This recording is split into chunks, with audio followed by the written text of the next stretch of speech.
que ten. E hoxe somos nacionalistas.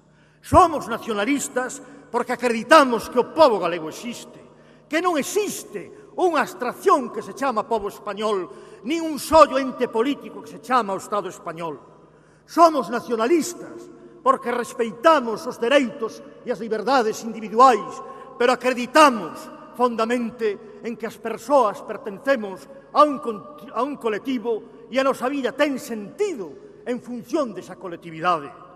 Somos nacionalistas porque temos unha visión do mundo contraria ao dominio, ás guerras de ocupación, aos asesinatos, ao que son aparatos de Estado represivos que soamente queren manter o statu quo. Mirade o mundo no que vivimos. E somos nacionalistas porque profesamos fondamente o pacifismo. Non queremos guerras nin entre nós, nin queremos guerras a nivel planetario.